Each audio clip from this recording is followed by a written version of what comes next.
Good morning, good morning, good morning. Happy Tuesday. And it's really a shame that all of you could not witness what was going on while the intro was playing, because Chad and I were both here just breaking it down, dancing. So I'm sorry, it's probably not going to happen again live, but it was glorious. So good morning, everyone. Happy Tuesday. I hope you had an awesome Monday. I hope your Tuesday's off to a good start and your week is off to a great start here. Chad and I want to come live and talk a little bit more about we got a brand new free course over at teachbetteracademy.com. It's all about student progress monitoring. So we want to talk about that, student progress monitoring, a little more, because this has been such a well-received course so far. The topic in general has been always been a popular one, being follow-up questions when we're doing training on mastery learning, particularly with the grid method. But then it's so highly requested, and we thought it would go over well, and it has gone over really well so far. So a lot of really great response, a lot of people jumping in and taking it and giving great feedback from it. So thought we'd talk a little bit today about why that might be. So like we've always known that student progress monitoring and tracking is important. It's always been powerful. It's always been strong, whatever. But I feel like right now it's just a different vibe around, a different reaction that we're getting from teachers and administrators and stuff right now, particularly around it. So do you feel that? Are you feeling that too, Chad? Like when you're... Yeah, I'm absolutely feeling that, especially with the progress monitoring aspect, right? So even schools... So just for just an anecdotal example. So I got an email yesterday from an administrator who has some teachers already running the grid method, and they're still sort of searching. And they were like, my teachers just need a way to organize and keep track of everything, because they have students working in multiple different places, whether they're using the grid or not, because some of their teachers are, some of their teachers aren't. And they just need a place to keep organized. And here's the truth. Teachers are using more applications, more software choices, more platforms than they ever have before. And I've been talking to teachers that are using, Quizlet for vocabulary and Google Classroom for assignments and Actively Learn for literature and reading and Edpuzzle for videos. So they have like all of these platforms. So if they want to find out what their students are working on, they have to open up like 87 different apps. And they just can't keep track of it all, because it's not actually possible to mentally keep track of all of those things and know what students are doing, how they're doing, and basically where they are in your digital classroom. And progress monitoring takes all of that and reduces it to something really, really simple, especially if you have students running the progress monitoring, right? So when a student finishes something or has a question or needs checked, they're updating that progress monitor, which is it's a student tracker where they're monitoring whatever you tell them to, which could be when they finish a task, when they take an assessment, when they've mastered an objective or passed an assessment or whatever those things are. It gives you a real-time, up-to-date, simple screen to look at and go, this is where my students are, so this is what I now have to do as the educator. And I think that's truly why this is getting so much traction and so much attention right now. The grid method is solving a lot of the instructional practices that need to take place right now in terms of asynchronous learning, universal access, focusing on mastery, holistic, standards-focused grading. Like the grid method takes care of a lot of those things. It also takes care of progress monitoring, but progress monitoring alone, whether you're using the grid method or not, really can help the teacher get the information they need to make day-to-day decisions and keep themselves mentally sane. Because as a teacher, instead of opening up 14 apps, I can now open up my progress monitor and go, what do I need to focus on today? Where do I need to go? Who do I need to help? And I think that's a really, really powerful thing that a lot of people are gravitating towards. Yeah, I agree. What are some of the conversations around that or response that we're getting from administrators, building leaders, district leaders, and stuff around this? Because I think that's been kind of we have a lot of conversations with administrators. A lot of them get really excited about the grid method, stuff like that. But again, the conversations recently have been just around this idea of progress monitoring, and how it's just like it's almost felt like it's been like this little missing link, this little missing piece that they're like, oh, this is what my teachers needed right now.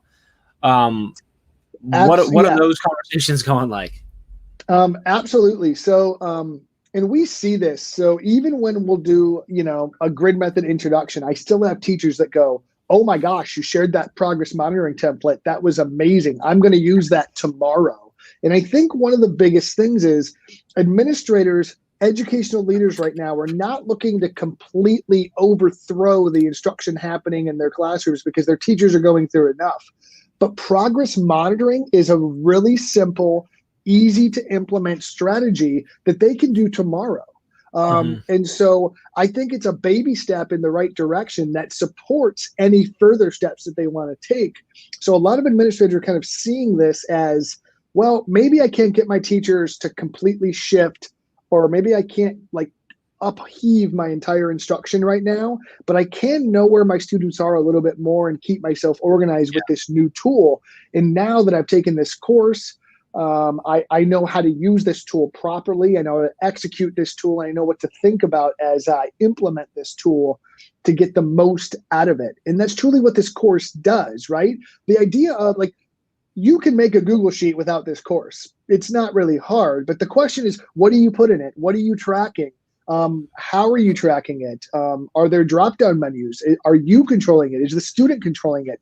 I don't want a teacher to have to answer all those questions themselves. That's why we created this course, so that they can take this quick, efficient course, right? It's not like crazy long or anything like that. Over a weekend, you could easily take it and be running progress monitoring on Monday if you wanted to.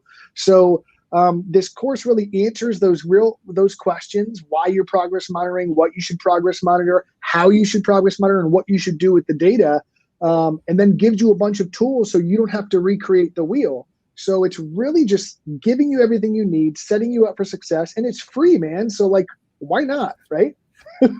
Yeah. So you mentioned in there what goes into it, the things that go into it. So can you share a few of the things that would most commonly go in there, or how you, I guess, let me rephrase that, how you would respond to me as a teacher saying, okay, I get it, Chad, you've got me sold, I should totally progress monitor, I see the benefits, I see what could probably help me out, but what do I put in my sheet? What do I track? What am I supposed to be absolutely. What do I do in here? So that's really up to the teacher. So the first question I would ask is, what do you need to know about your students, right? Are you working on a project right now? Do you work on long-term assignments? Do you give your students one assignment at a time, or can they work on multiple things at a time? So the questions that I take you through in this course are a lot of reflective questions on what you need as a teacher. The other thing you can do is progress monitor on objectives or standards. And that can be really powerful, because instead of sitting here and going, a student has 10 missing assignments, I could easily now go, they have to master these 2 objectives that they haven't shown me mastery on. So instead of going to a student that I haven't seen for a week on Zoom and I can't figure out how to connect with them, instead of going, you have 10 missing assignments, Jeff, I can go, hey, Jeff, I need you to learn these 2 objectives, because on your progress monitor, you're showing that you haven't been assessed yet. So here's 2 assignments you can do to help you understand these 2 things. Once you're done with those, let me know, and we can get you updated on your progress monitor, or we can update your progress. So now it's really focusing on what you want students to know, what you want them to master, and the objective. So it's a loaded question, what do you progress monitor? Because it's really up to the educator and what's important to them and what's going to dictate those minute-to-minute, day-to-day decisions for the classroom. However, we, as I know you're fully aware, always support the idea that the progress monitoring in a best practices scenario should mimic in some way, shape, or form mastery of standards or mastery of objectives. Now, one example I give in the course that we talk about all the time is in the grid method. So if you've created a grid and you're progress monitoring through it, you're sort of monitoring a bunch of stuff at the same time with a single monitor. So when a student finishes a task, that task is aligned to a standard and objective, which has an aligned assessment. So a student finishing a task with an aligned assessment is also measuring mastery of an objective. So that's an example, and I give this in the course, I explain this a little bit further, where now you're taking a single progress monitor, and it's measuring what task is the student on, what assessments have they completed, and what objectives or targets have they mastered, which align to a given standard. So now, because holistically we're looking at instruction with the progress monitor in place, we can make it more powerful the more aligned our instruction is. But let's pretend like a teacher's not using the grid method, and that's perfectly fine. Maybe you just want to know what assignment they're currently working on, or if they have a question on a current assignment, or what they've completed. That's a great first place to start, especially in a remote learning environment where you could have 8 to 10 assignments out right now and kids are working on different things. You didn't plan it that way, but that's what's happening. So now you can open up a single Google Sheet or a Google slide, or have a little clipboard, however you're doing it. And you can really just know where your kids are at. So you can know who to reach out to, where to put your energy. So when we talk about like what to measure, what the progress monitor, the length of that. So could this be, am I measuring, am I typically going to do, is it like a unit that I'm doing? Is it just a project? Is it the entire year? How should I break that up? Like when do I create the new sheet, right? The updated sheet, or clear the sheet and start again? Like when does that happen? Right. So hi Jody, good morning. Sorry. No worries. So what is that? How do I break it up? When do I decide when to start again? The common thing we see is sort of unit to unit, right? Because that's an easy, normal, transitional place to stop. However, you could also easily go quarter to quarter if you're measuring mastery or standards or objective mastery, right? So once again, this isn't really about, there's only one way to progress monitor. It's about best practices and putting them in place. In terms of day-to-day focus, if you want to really organize your instruction, keeping it unit focused on like a 2 to 3 week kind of time frame, like an instructional unit, that's going to be the most useful for you in terms of task management and prioritization for students and where you want to put your time. But there's multiple ways to do it if you want to do it longer or shorter. I've also had teachers do like a week-long project and like, boom, there's a progress monitor for just this project. So you know exactly where each group is or each student is in the process. All right. So now let's get personal for a minute. There's a few different ways. You mentioned a couple of ways, like, a Google Sheet, Google Slides. What is your preference, to use? Do you typically go with the Google Sheet version? Do you like the Google Slide? Is there a particular reason why you choose one or the other outside of just personal preference? Absolutely. So if I'm being completely honest, I did old school, like on a actual board in my classroom with like magnets with students' names. Okay. So a lot of teachers still do like a physical tracking board, which is absolutely fine. It just makes it really difficult in remote learning if that's the situation you're in. However, I had a physical component to my tracking board. So every student had a little name plate with a magnet on the back. And it was one of those things where like when they finished a task on their grid, they would go up and they would move their magnet from assignment 1 to assignment 2. And I would literally have a live in the classroom readout of where every single student was at. And I would manipulate the board. I would go up to it. I would talk to them about it. I would point at it and cheer students on as they would do things about it.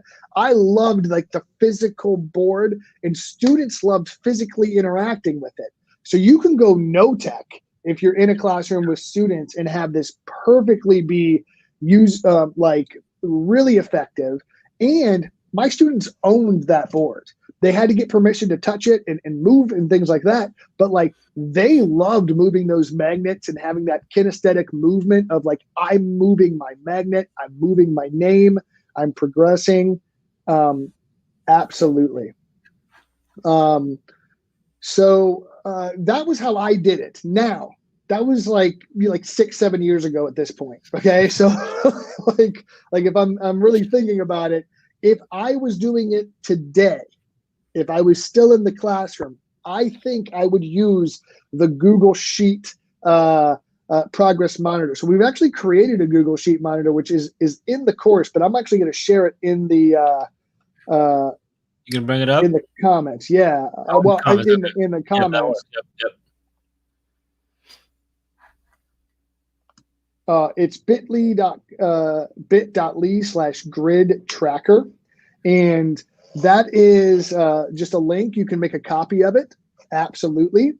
And this is a cool one that we created on the Teach Better team, and we use it in our workshops. I use this to track when we do workshops virtually and in person as well. I use this to track like teachers working through making their grids. But the cool thing about this is that there's drop-down menus for all of the pieces and parts. So as teachers kind of move across, they can easily kind of go through and sort that out. So it makes it really easy. And here's the benefit of Google Sheets, in my opinion. It gives autonomy to students because they can update it themselves. You can easily share it. It's editable. It's protectable if you want it to be. It's universally accessible. One of the hardest things about a physical tracker is if you leave it in your classroom or it's up on a board, you can't take it home. So one of the things I used to have to do because of my physical tracker is literally take pictures with my phone, right, of the tracker so I could like make decisions about what I was doing the next day in my classroom or what mini lesson I was going to do or what have you. If I had a digital tracker, I could project it and get the same benefit of the public tracking, of the discussion, of the interaction. But now it's on my phone, it's on my iPad, it's on my computer. I can pull it up at home and see the updates. So for remote learning, for right now, I definitely think I would use the Google Sheet progress monitor that I shared below, which was bit.ly/grid tracker. Awesome. We had someone from Twitch ask you how to progress in life. I don't know if I'm the right person to ask that question to. But but let's think about this. All right. I was hoping that you'd be like, wait, no, all right, I'm gonna go. So no, I am gonna go. Different subject. I realize it just it came up. So. Holistically, let's talk about why progress monitoring is important. Hey, hold on one second. Before you do that, Jody, the link is bit.ly/grid tracker. I'm gonna put it up on the screen real quick for you. Sorry, go ahead, Chad. So like if you really think about it, we progress monitor so many things in our life. Like I'm wearing an Apple Watch right now that's progress monitoring my steps, my calories, my fitness and my exercise. I use MyFitnessPal to track what I eat and the calories that I intake. You use Toggle to track the time that you're spending during your workday. So a lot of times we use Google Calendar and Apple Calendars to progress monitor our day, our agenda, and our schedule. Like being aware of data allows us to act on data, right? So like if we think about progress monitoring, all we're really doing is making this data available to us and our students so that we can act on it. One of the biggest things that we can do is know ourselves, know where we're at so we can progress forward. You cannot progress if you don't know where you currently are, right? Like if you have no idea what you need to work on, you're not going to get better. You're just going to be doing random things and hoping you get better, right? Yeah. And it's the same thing. It's funny because we both run, and when I talk to Dave, we always talk about running. But if I don't have a running plan and I'm just like running random distances at random speeds every single day, I might get a little bit healthier, but I'm probably not progressing in a trajectory that I want to. It's about knowing where you're at, monitoring where you're at, so you know what to do next. One of the biggest things that I talk about in this course is that progress monitoring is useless if you don't do anything about it. Yeah. So to answer this question and to kind of bring us back to like what to do in the classroom, doing something with the monitoring that you're doing is the most important step of progress monitoring. So you could have the most beautiful progress monitor in the world. You could track every metric in your entire life. But if you don't do anything, it's useless, right? If you don't do anything with that information, it's useless. And that's one of the biggest takeaways from this course. And I guess how I progress monitor my life is doing stuff with the data that you get. Because if you don't do anything, you're going to stagnate regardless. If you know where all your students are, but you don't act on it, none of them are going to grow the way you want them to because you're not doing anything with the day-to-day data. And teachers always tell us, I never have known where my students are more than when I do this in my classroom. But if they're not doing anything about knowing, they're not doing anything, period, right? Yeah. They're just doing their plan. They're not meeting the needs that the progress monitoring is dictating to them. So that is absolutely, absolutely true. So I think I tried to do a good job of tying all that together. I think you did a great job. Where my head is going and went and where you took it is that, you know, if you think about SMART goals, right, the M in SMART is measurable, right? And that's great. Your goal should be measurable. But if you don't do anything with what the results of you measuring your progress to that goal is, then what's the point, right? You should be measuring your progress to the goal all along the way. And then if you hit it or miss it, you should be assessing that data, right? And figuring out how did I progress or not, right? And then making adjustments based on that. So I love it. That was a good twist. So the course is over at teachbetteracademy.com. It is 100% free. Student progress monitor. If you already have the Academy membership, it's already in your My Courses, so it's there. There are 3 different versions of the tracking sheets. We give them 3 full versions. There's a printable PDF. Tomorrow after putting your students print it and use it tomorrow. Yeah. There's a printable PDF that they can slap onto a clipboard and do it old school. Yep. There's the Google Sheet that's interactive. There's a template you can just plug in your students and they're ready to go. And then there's a manipulative sort of 50-50 Google slide version where you can actually click and drag the students' names through the progress. That's actually from a grid method teacher that we worked with. That with the grid method, because a lot of them, they'll build the grid on the slide and they can move throughout the grid. But you can do that without the grid either. Yeah, absolutely. So lots of options. Absolutely. Right. And then, of course, if you just want to take the information and make your own, that's always an option too. We're going to touch on one thing and then go. Jody says, yes, I think e-learning is making me so much more focused and better at this. And she loves that sheet, Chad. Thank you, Jody. I've had teachers go ahead that have no interest in the grid method, which, I mean, that's not very many, but like every once in a while, there's one that's like, you know, I don't need to do all that. However, that tracking sheet is awesome, and I'm going to use that tomorrow. So like, even, you know, and that's one of the reasons this course came to fruition, because we hear that all the time. Yeah. And I don't think you're alone, Jody. I think a lot of people, because of e-learning, because you have to, when you're not physically in a room with the students, you have to monitor what they're doing even more so to understand where they're at, what they need, because they can't just look at you and show you a concerned face and things like that. So I think a lot of teachers are focusing more on this and be better at a lot of stuff on this. That's one of those silver linings we'll try and pull out of this craziness and all the trauma that we're going through. So awesome. Appreciate you jumping on with me, brother, this morning and chatting for a while. Jody, thanks for jumping in. Angel, everybody else who jumped in and commented, thank you. Appreciate y'all, and we'll be back sometime later this week, I think. I don't know. If not, at the very least, we'll be live after Mastery Chat. So 8 o'clock Eastern Time Thursday night on Twitter is our Mastery Chat. And that evening, 9 o'clock, just after that, 9 p.m. Eastern Time, we'll be live here again. So reach out if you need anything. Course over at teachbetteracademy.com. And we appreciate all of you. Hope you all have a fantastic Tuesday and a great rest of your week. We'll see you.